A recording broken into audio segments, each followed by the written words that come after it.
Hello friends, how are you all? I'm Vali and today I'm going to discuss very important topics which is fundamental research, applied research and action research with MCQs. So आज हम काफी चीजें cover करेंगे. सो fundamental research को हम basic research भी बोलते हैं, प्योर रिसर्च भी बोलते हैं. ठीक है, ये एक तरह की ऐसी रिसर्च है जिसको जनरली हम सिर्फ नॉलेज गेन करने के लिए करते हैं. ठीक है, कोई भी प्रिंसिपल है, कोई भी थ्योरी है, कोई भी फैक्ट है, उसको अंडरस्टैंड करने के लिए. लेकिन किसी भी प्रैक्टिकल एप्लीकेशन इसके अंदर नहीं की जाती है. सिर्फ नॉलेज को अपग्रेड करने के लिए, नॉलेज को गेन करने के लिए, प्रिंसिपल्स की क्या अंडरस्टैंडिंग है, क्या थ्योरीज हैं, क्या फैक्ट्स हैं, उसको जानने के लिए फंडामेंटल रिसर्च करते हैं. For example, a study looking at how caffeine consumption impacts the brain. That means कि जो लोग कैफीन का कंजम्पशन ज्यादा करते हैं तो उनके इम्पैक्ट पे उसका क्या उनके ब्रेन पे उसका क्या इम्पैक्ट आता है. इस तरह की स्टडीज हम इसके अंदर करते हैं. फंडामेंटल रिसर्च में क्या कैरेक्टरिस्टिक्स होता है हमारी फंडामेंटल रिसर्च के, अगर हम एग्जांपल्स के साथ देखते हैं तो फंडामेंटल रिसर्च क्योंकि कोई प्रैक्टिकल इम्प्लीकेशन नहीं होती तो थ्योरेटिकल इन नेचर होता है. फोकस किस पे होता है इसका? थ्योरीज को बिल्ड करने के लिए और कंसेप्ट्स को समझने के लिए. For example, research on the big bang theory to explain the origin of the universe. अगर आप बिग बैंग थ्योरी के ऊपर रिसर्च करते हो तो आप यूनिवर्स का कैसे ओरिजिन हुआ है, कैसे हुआ है, ये सब चीजें आप उसको एक्सप्लेन कर सकते हो. सीक्स जनरलाइजेशन से क्या मतलब है कि इसका एम क्या होता है, जो भी प्रिंसिपल्स हैं, जो भी सिद्धांत हैं, उसको डिस्कवर करने का काम करता है. लेकिन किसी स्पेसिफिक केसेस के ऊपर इसकी स्टडी नहीं की जाती. For example, Newton's laws of motion apply to all objects, लेकिन उसके ऊपर कोई एक एक्सपेरिमेंट नहीं है. क्यूरियोसिटी ड्राइवन होती है वाली रिसर्च हमारी. दैट मीन्स कि हम किसी भी चीज को जानना चाह रहे हैं, किसी भी नॉलेज को अपग्रेड करने के लिए, अपनी इंटेलेक्चुअल क्यूरियोसिटी को बढ़ाने के लिए या फिर नॉलेज को अपग्रेड करने के लिए हम इस स्टडी को करते हैं.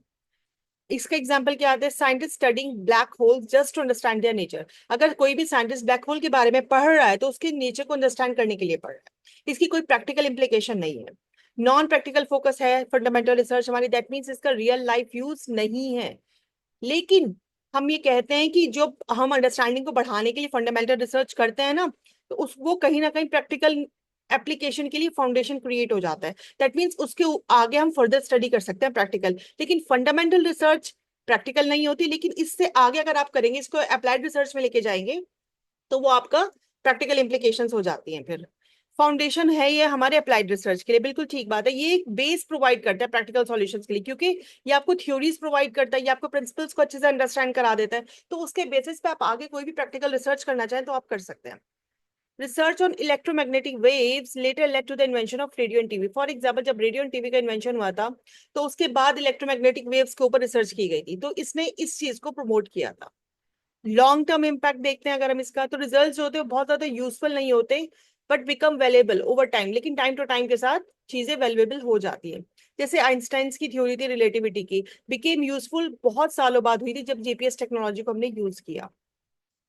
फंडामेंटल रिसर्च का जो नेचर है वो एक्सप्लोरेटरी है. दैट मीन्स किसी भी चीज का इनिशियल आइडिया आप ले रहे हैं, नई नॉलेज को जानने के लिए आप चीजों को एक्सप्लोर कर रहे हैं, तो ये एक्सप्लोरेटरी नेचर है. For example, research on quantum physics to understand sub atomic particles. आप रिसर्च पढ़ रहे हो, कर रहे हो, क्वांटम फिजिक्स के बारे में पढ़ रहे हो. क्यों? क्योंकि आपको सब एटॉमिक पार्टिकल्स के बारे में अंडरस्टैंड करना है. तो फंडामेंटल रिसर्च की कुछ इंपॉर्टेंट कैरेक्टरिस्टिक्स थे और ये कुछ उससे रिलेटेड एग्जाम्पल्स थे.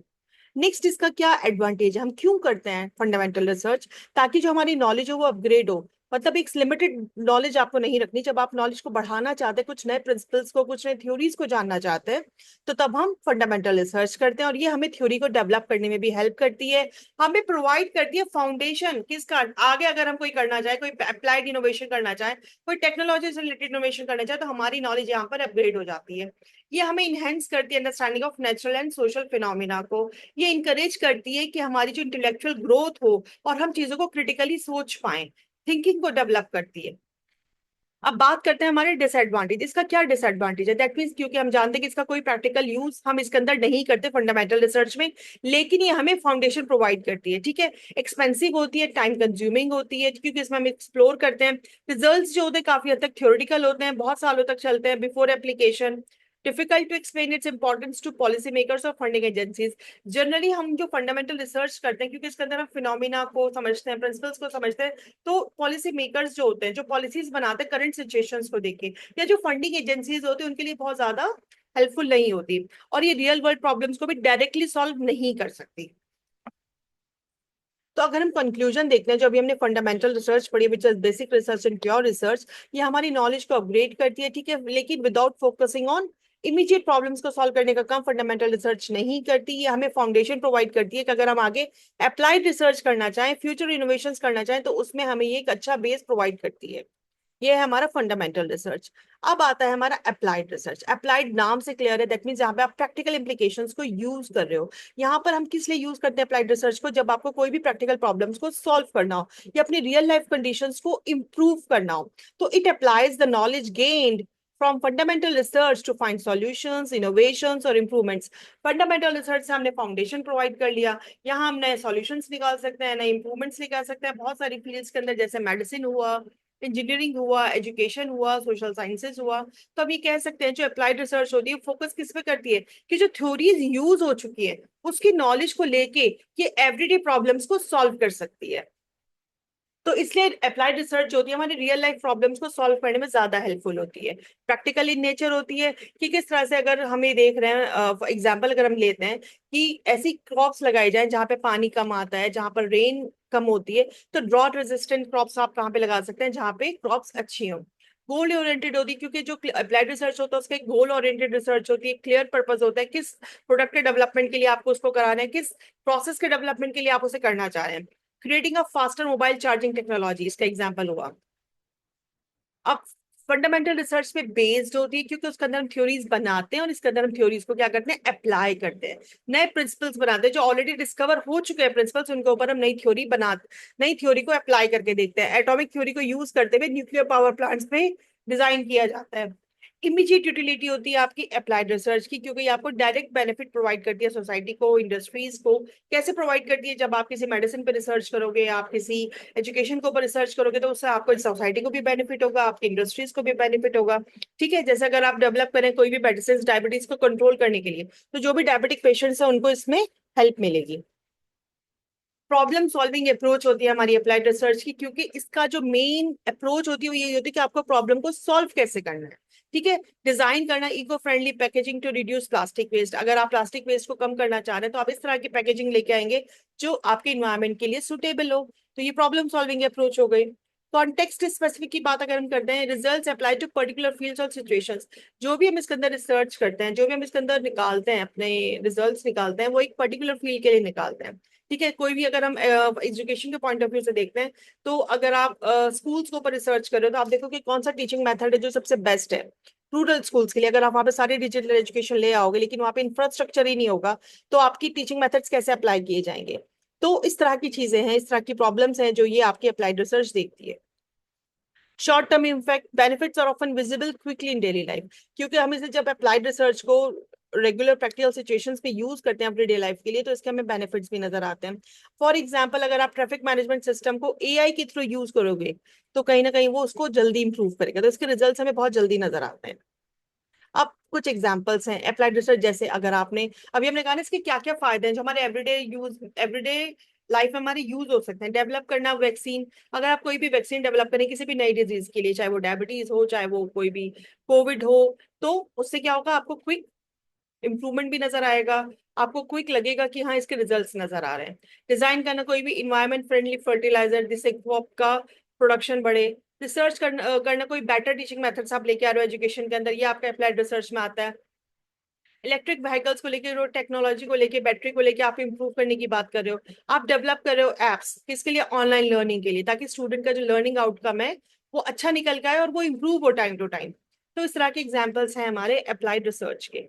अब आती है एडवांटेज के। अब एडवांटेज क्या होंगे? जाहिर सी बात है, जब आपको डायरेक्ट सॉल्यूशन प्रोवाइड कर रहा है प्रैक्टिकल प्रॉब्लम्स पे, जब आपकी प्रॉब्लम सॉल्व होंगी तो आपकी क्वालिटी ऑफ लाइफ इंक्रीज होगी, आपका ह्यूमन वेलबींग सब इंप्रूव होगा। ये कहीं ना कहीं, अगर मेडिसिन की बात करते हैं, फर्टिलाइजर्स की बात करते हैं, तो टेक्नोलॉजी की ग्रोथ को, इंडस्ट्री को, सबको सपोर्ट करता है। टाइम बचा रहा है, रिसोर्सेज बचा रहा है, नई नई नॉलेज को, जो एग्जिस्टिंग नॉलेज थी उसको डेवलप करके, उसको इनोवेट करके। और जो भी गैप है हमारी थ्योरी और प्रैक्टिस के बीच में, उसका ये ब्रिज का काम करता है अप्लाइड रिसर्च। तो ये थे अभी तक हमारे एडवांटेजेस। अब अगर हम बात करते हैं disadvantages of applied research, that means इसका एक लिमिटेड स्कोप है। दैट मीन्स रिजल्ट्स तो बहुत जल्दी नजर आते हैं, लेकिन ये जरूरी नहीं है जो रिजल्ट्स आपको फौरन नजर आ रहे हैं वो यूनिवर्सली भी एप्लीकेबल होंगे, वो हर चीज में नजर आए। ठीक है। फंडामेंटल रिसर्च के ऊपर पूरा पूरा डिपेंड करती है, उसकी थ्योरीज के ऊपर डिपेंड करती है, बहुत जल्दी आउटडेटेड हो जाती है क्योंकि हमारी टेक्नोलॉजी भी बहुत जल्दी चेंज हो रही है, फास्ट चेंजिंग टेक्नोलॉजी हो रही है हमारी। कभी कभी ये इमीडिएट बेनिफिट्स पे बहुत जल्दी फोकस करती है और लॉन्ग टर्म को ये ज्यादा फोकस नहीं करती, ये इसका एक बहुत बड़ा ड्रॉबैक है। कॉस्टली होती है, ऑब्वियस सी बात है, कॉस्टली होती है, लार्ज स्केल पे इसकी टेस्टिंग की जाती है, बार बार इसके ट्रायल्स किए जाते हैं, तो इसलिए ये कॉस्टली भी होती है। अगर हम कंक्लूजन की बात करते हैं तो अप्लाइड रिसर्च में जो हमने पढ़ा है, दैट मीन्स ये प्रैक्टिकल प्रॉब्लम सॉल्विंग रिसर्च है हमारी, जो फंडामेंटल रिसर्च थ्योरीज बनाती है उसको यूज करके ये हमारी एवरीडे लाइफ की प्रॉब्लम को सॉल्व करती है, और कहीं ना कहीं हमारी ह्यूमन लाइफ को, हमारी इंडस्ट्रीज को, हमारी सोसाइटी को इम्प्रूव करने में हेल्प करती है। This is called your applied research. अब बात आती है हमारे बेसिक रिसर्च जो अभी हमने पढ़ा है, which is fundamental research and applied research के बीच में क्या एक बेसिक डिफरेंस है, इससे आपको अच्छे से क्लैरिटी हो जाएगी। अगर हम बेसिक रिसर्च की बात करते हैं, which is pure research, fundamental research, किस चीज को रेफर करते हैं कि आप कैसे अपनी नॉलेज को, साइंटिफिक नॉलेज को आप एक्सपेंड कर रहे हैं। ठीक है। आपका जो बेसिक रिसर्च है वो थ्योरेटिकल इन नेचर है। In other case applied research में कैसा है, पूरा पूरा प्रैक्टिकल इन नेचर है। ठीक है, सॉल्व करता है प्रैक्टिकल प्रॉब्लम्स को। ये यूनिवर्सल होता है, जनरली थ्योरीज यूनिवर्सल होती है, लेकिन जो आपकी अप्लाइड रिसर्च होती है वो एक लिमिटेड तक ही आपको बेनिफिट प्रोवाइड करती है, लॉन्ग टर्म में अक्सर बेनिफिट्स नहीं देती। बेसिक रिसर्च जो होती है वो डेवलप करती है आपके साइंटिफिक नॉलेज को, डेवलप करती है, आप जो प्रोडिक्शंस लगा रहे हैं कि इस थ्योरी को डेवलप करने से ये चीजें निकल सकती हैं। ठीक है। अप्लाइड रिसर्च क्या करती है, डेवलप करती है चीजों को, टेक्नोलॉजी को, टेक्निक्स को, जो हमारी एवरीडे लाइफ में यूज आता है। बेसिक रिसर्च का गोल क्या होता है कि नॉलेज जो ऑलरेडी नॉलेज है उसमें उस नॉलेज को अपग्रेड करना, अपडेट करना। ठीक है। लेकिन जो अप्लाइड रिसर्च है उसका क्या है एम, उसका एम है कि प्रॉब्लम का सॉल्यूशन निकालना, to find out the solution for the problem. तो ये बेसिक डिफरेंस है हमारा अप्लाइड रिसर्च का एंड बेसिक रिसर्च का। सो अब हमारी आ जाती है एक्शन रिसर्च। हमने फंडामेंटल पढ़ ली, अप्लाइड पढ़ ली, एक्शन पढ़ ली। Action research, immediate solution of any problem. ठीक है, ये हम जानते हैं, बहुत इंपॉर्टेंट डेफिनेशन है हमारी। तो एक्शन रिसर्च क्या होती है, टाइप ऑफ रिसर्च है जो generally conduct by the teachers, by the practitioners, by the professionals, कोई भी इमीडिएट प्रॉब्लम का सॉल्यूशन देखने के लिए अपने एनवायरनमेंट में हम इसको यूज करते हैं। इसका फोकस किस पे होता है कि किस तरह से आप इमीडिएट एप्लीकेशन यूज कर रहे हैं। ठीक है। प्रैक्टिकल होती है हमारी एक्शन रिसर्च, प्रॉब्लम ओरिएंटेड होती है, प्रॉब्लम को सॉल्व करने के लिए की जाती है। इसका एम क्या होता है, कोई भी प्रॉब्लम आ रही है उसको, प्रैक्टिस को इम्प्रूव करने के लिए हम उसे करते हैं, कोई नए मेथड्स को इम्प्रूव करना है। ठीक है। पार्टिसिपेंट्स हैं प्रोसेस के अंदर, किसी भी सिस्टम में कोई भी इंप्रूवमेंट चाहिए, वहां हम क्या करते हैं, एक्शन रिसर्च करते हैं। तो ये एप्लीकेबल किस पे होती है, किसी भी पर्टिकुलर सिचुएशन में जहां पे सॉल्यूशन चाहिए वहां हम इसको अप्लाई करते हैं। या हम ये कह सकते हैं एक्शन रिसर्च के लिए learning by doing. For example, आप प्रॉब्लम को आइडेंटिफाई करेंगे, उसके बाद आप उसके उसको काम करेंगे, प्रॉब्लम को आइडेंटिफाई करेंगे, फिर आप एक्शन लेंगे, देन आप इवेलुएट करेंगे रिजल्ट्स। अगर हम कैरेक्टरिस्टिक्स की बात करते हैं तो जो आपकी एक्शन रिसर्च होती है सिचुएशनल होती है, क्योंकि एक टाइम पे जो भी प्रॉब्लम आ रही है उसको आप सॉल्व कर रहे हैं। रिफ्लेक्टिव इंक्वायरी होती है, प्रॉब्लम को लेके आपने रिफ्लेक्टिव सोच रखी। साइंटिफिक अप्रोच होती है। ठीक है, प्रॉब्लम्स को सॉल्व करने का एक साइंटिफिक तरीका होता है जिसमें हम सॉल्व करते हैं। ठीक है। स्मॉल स्केल इंटरवेंशन होती है, बहुत इंपॉर्टेंट पॉइंट है इसका। कोई भी प्रॉब्लम है उसको फाइंड आउट करने के लिए, कोई भी बैरियर है, कोई भी चैलेंज है, उसके लिए हम क्या करते हैं, एक्शन रिसर्च करते हैं। और कहीं ना कहीं हम ये कह सकते हैं कि थ्योरी एंड प्रैक्टिस के बीच में भी एक बहुत अच्छा, कोई भी गैप है तो उसका ब्रिज का काम करती है आपकी एक्शन रिसर्च। अगर हम इसमें एग्जांपल्स देखें, अगर एक टीचर रिसर्च कर रहा है नई टीचिंग मेथड्स का, क्यों कर रहा है, ताकि स्टूडेंट का जो लर्निंग आउटकम हो वो इम्प्रूव। अब principal testing a discipline strategy to reduce absenteeism, that means आप देख रहे हैं कि बच्चे एब्सेंट क्यों हो रहे हैं, क्या उसका रीजन है, वो देखने के लिए आप क्या करें, एक्शन रिसर्च करें। A nurse experimenting with different patient care routines to improve recovery, एक नर्स क्या करी है, अपने पेशेंट के केयर रूटीन्स को डिफरेंट डिफरेंट तरीके से करके उसको रिकवरी को इम्प्रूव कर रही है। एक ऑर्गेनाइजेशन अपनी रिसर्च को कंडक्ट करी है टीम बिल्डिंग एक्टिविटीज के लिए, क्यों, ताकि जो उसका टीम वर्क है इंस्टीट्यूशन के अंदर वो इंक्रीज हो और प्रोडक्टिविटी इंक्रीज हो। तो इस तरह की कुछ एग्जाम्पल्स है हमारे एक्शन रिसर्च के। तो जो हमने पढ़ा उसके बेसिस पे हमने क्या समझा, पहले आप प्रॉब्लम को आइडेंटिफाई करोगे, फिर उस पर आप एक्शन लोगे, फिर आप उसको ऑब्जर्व करोगे, फिर आप उसमें रिफ्लेक्ट करोगे। तो plan, act, observe and reflect is a very important components in your action research. अब किस तरह के स्टेप्स हैं जो हम एक्शन रिसर्च के अंदर यूज करते हैं, दैट मीन्स आप अपने प्रॉब्लम एरिया को आइडेंटिफाई करोगे, आप कलेक्ट करोगे, ऑर्गेनाइज करोगे डेटा को, आप इंटरप्रिटेट करोगे, आप एक्शन बेस्ड डेटा लेके आओगे। ठीक है। फिर आप रिजल्ट्स को इवेलुएट करोगे, फिर आप फॉलो करोगे एक्शन को। अब क्या एडवांटेज है हमारे एक्शन रिसर्च के, वेरी क्लियर है, इमीडिएट प्रैक्टिकल प्रॉब्लम्स को सॉल्व करने का काम करती है। अब ये प्रोफेशनल प्रैक्टिसेस में भी यूज होती है, टीचिंग में भी यूज होती है, लर्निंग में भी यूज होती है। पार्टिसिपेटरी अप्रोच होता है इसके अंदर, क्योंकि टीचर्स इसके अंदर इन्वॉल्व होते हैं, इसमें सॉल्व करते हैं, मोटिवेट होते हैं। बहुत फ्लेक्सिबल होती है, अलग अलग सिचुएशंस में आप इसको बहुत इजीली अडेप्ट कर सकते हैं। ठीक है। सेल्फ रिफ्लेक्शन को ये इंकरेज करती है। दैट मीन्स आप चीजों को रिफ्लेक्ट करके देखते हैं, फिर आपका उससे क्या फायदा होता है, आप कंटिन्यूस इंप्रूव करते हैं। कि आपके प्रोफेशनल ग्रोथ में हेल्प करती है टीचर्स को, डॉक्टर्स को, मैनेजर्स को, क्योंकि आपकी लाइफ में, एवरीडे लाइफ में कुछ ना कुछ प्रॉब्लम्स आती हैं, आप उन्हें किस तरह से सॉल्व कर पा रहे हैं, उसमें ये आपको हेल्प करती है, और ये इसका सबसे बड़ा एडवांटेज है। फिर अब बात करते हैं हम डिसएडवांटेज की, क्योंकि हम ये जानते हैं जो हमारी एक्शन रिसर्च है वो स्मॉल स्केल रिसर्च होती है, तो इसलिए इसका लिमिटेड स्कोप है। जरूरी नहीं कि हर प्रॉब्लम्स को, हर सिचुएशंस की प्रॉब्लम्स को ये सॉल्व कर सकती है। कभी कभी इसके जो रिजल्ट्स होते हैं बहुत जनरलाइजेबल नहीं होते कुछ कॉन्टेक्स्ट में। ठीक है। टाइम कंज्यूमिंग होती है टीचर्स के लिए, प्रोफेशनल्स के लिए, और कहीं ना कहीं बायसनेस का रिस्क भी इसके अंदर रहता है। दैट मीन्स कई बार रिसर्चर डायरेक्टली इन्वॉल्व हो जाते हैं इस प्रोसेस में, तो often lacks the rigour of large scale scientific research. क्योंकि ये हमारी स्मॉल स्केल इंटरवेंशन है, इसके अंदर लार्ज स्केल इंटरवेंशन मुश्किल से होती है, तो ये इसका बहुत बड़ा डिसएडवांटेज है। अगर हम कंक्लूजन देखते हैं तो यही है कि जो आपकी एक्शन रिसर्च है, प्रैक्टिकल अप्रोच है, इंप्रूवमेंट ओरिएंटेड रिसर्च ज्यादा कहलाई जाती है ये क्लासरूम्स के अंदर, हॉस्पिटल्स में, ऑर्गेनाइजेशंस में, ताकि आप इमीडिएट पॉजिटिव चेंजेस लेके आ सके, इंप्रूव कर सकें सिचुएशंस को। तो ये थे अब तक हमने जो पढ़ा है फंडामेंटल रिसर्च। ठीक है। बेसिक रिसर्च भी कहते हैं इसको, प्योर रिसर्च भी कहते हैं इसको। और हमने अप्लाइड रिसर्च पढ़ी है, और हमने पढ़ी है हमारी एक्शन रिसर्च, जिसके हमने एग्जाम्पल्स, एडवांटेज, डिसएडवांटेज बहुत डिस्कस करें अच्छे से। अब जो हम पढ़ेंगे वो पढ़ेंगे इनके एमसीक्यूज, ताकि जो हमने पढ़ा है उसे हम अप्लाई कर पाए। When a pure research is applied to a new situation after careful inquiry, एक बहुत केयरफुल इंक्वायरी के, जब हमने प्योर रिसर्च कर ली, दैट मीन्स हमने बेसिक रिसर्च कर ली, उसके बाद हम उसको अप्लाई करें एक नई सिचुएशन में एक बहुत केयरफुल इंक्वायरी के साथ, तो आप क्या कर रहे हैं यहाँ पे, अप्लाइड कर रहे हैं, एक्शन कर रहे हैं, बोथ ए एंड बी है, नन ऑफ देम। तब हम क्या करते हैं, अप्लाइड रिसर्च करते हैं, क्योंकि जो अप्लाइड रिसर्च होती है आपकी बहुत केयरफुल इंक्वायरी होती है। जनरली हम उसको मेडिसिन वगैरह में यूज करते हैं, लोगों की लाइफ को बेनिफिट करने के लिए यूज करते हैं। जो आपकी एक्शन रिसर्च होती है वो आपकी स्मॉल स्केल रिसर्च होती है। जबकि जनरली हम जो फंडामेंटल रिसर्च को यूज करते हैं एक नई सिचुएशन, एक बहुत केयरफुल इंक्वायरी के साथ, दैट मीन्स वो आपकी अप्लाइड रिसर्च होती है। नेक्स्ट क्वेश्चन है हमारा, आपको करेक्ट सीक्वेंस बतानी है एजुकेशनल रिसर्च प्रोसेस का। सबसे पहले तो आपको प्रॉब्लम आइडेंटिफाई करना होगा। ठीक है। जब आपने प्रॉब्लम आइडेंटिफाई किया, फिर आप क्या देखेंगे, आपके क्या ऑब्जेक्टिव्स हैं। ऑब्जेक्टिव्स देखने के बाद फिर आप उसके बेसिस पे मेथड करेंगे कि आपको क्वालिटेटिव लेना है, क्वांटिटेटिव लेना है। ठीक है। आप डेटा को, सॉरी, 1 2 3 कलेक्ट करेंगे डेटा को। देन आप क्या करेंगे, जब आपने डेटा कलेक्ट कर लिया, फिर आप अपने डेटा को एनालाइज करेंगे, एंड सबसे लास्ट आप उसके रिजल्ट्स को निकालेंगे। तो first option is your correct answer. Next है हमारा मैच ऑफ द फॉलोइंग। अगर आप रिसर्च में एनालाइज करके देख रहे हो तो आप क्या कर रहे हो, तब आप इवेलुएट कर रहे हो रिसर्च को। ठीक है। Research for solution by the user,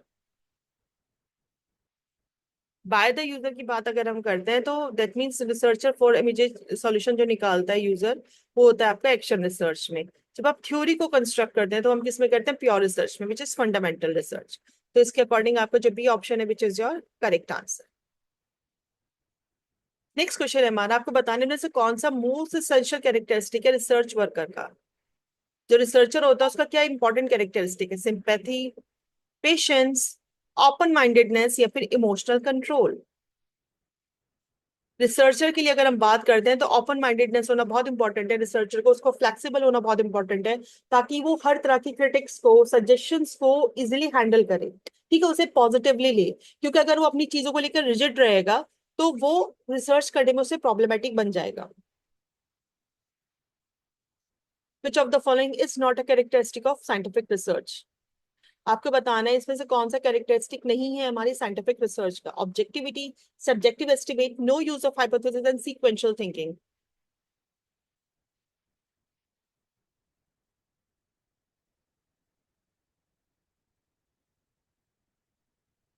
अगर आप अपनी रिसर्च के अंदर हाइपोथेसिस को ही यूज नहीं कर रहे तो ये आपका साइंटिफिक रिसर्च का कैरेक्टरिस्टिक नहीं होगा। ऑब्जेक्टिविटी होनी चाहिए, दैट मींस बायसनेस नहीं होनी चाहिए किसी के लिए, ऑब्जेक्टिविटी होनी चाहिए, सब्जेक्टिव एस्टिमेट्स लगाने चाहिए, थिंकिंग को सीक्वेंशियल रखना चाहिए, क्योंकि स्ट्रक्चर्ड रिसर्च होती है। आपका रिसर्च का जो एक प्रोसेस है आपको उसी के अकॉर्डिंग चलना पड़ता है। ठीक है, आपको पहले आप प्रॉब्लम को आइडेंटिफाई करना है, उसके बाद आपको ऑब्जेक्टिव्स बनाने हैं, फिर आपको डेटा कलेक्ट करना है, उसके बाद आप उसको एनालाइज करना है, फिर उसके रिजल्ट्स को इंटरप्रिटेट करना है, फाइनली आपको जाकर रिपोर्ट करना है रिजल्ट्स को। तो third option is your correct answer. तो प्राइमरी पर्पस क्या होता है हमारी फंडामेंटल रिसर्च का? इमीडिएट प्रॉब्लम सॉल्व करने वाला काम करता है आपका एक्शन रिसर्च, ठीक है ना। पास्ट की प्रॉब्लम कौन करता है? Historical research. Solve a problem for providing information for decision making, generally applied research. लेकिन हमसे क्या करेक्टरिस्टिक पूछा जा रहा है? प्राइमरी पर्पस पूछा जा रहा है फंडामेंटल रिसर्च का, जो कि है हमारा सेकेंड ऑप्शन, क्योंकि ये नॉलेज को अपडेट करने के लिए, जो भी एग्जिस्टिंग नॉलेज है उसको एक्सटेंड करने के लिए यूज की जाती है। So second option is your correct answer. Quality of research is judged by the, जो क्वालिटी है रिसर्च की, जो आप रिसर्च करो उसको आप कैसे जज करोगे?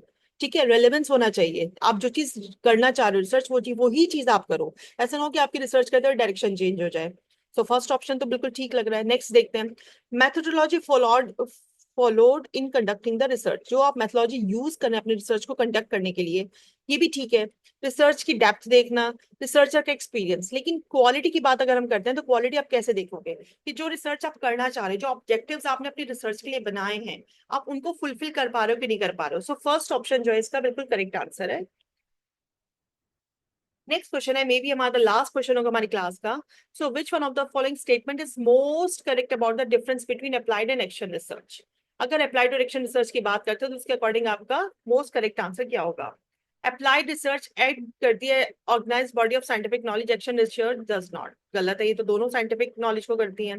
Findings of applied research has practical implication for education practice, कि नॉट लगा के से गलत कर दिया ऑप्शंस को, जबकि दोनों के हैं।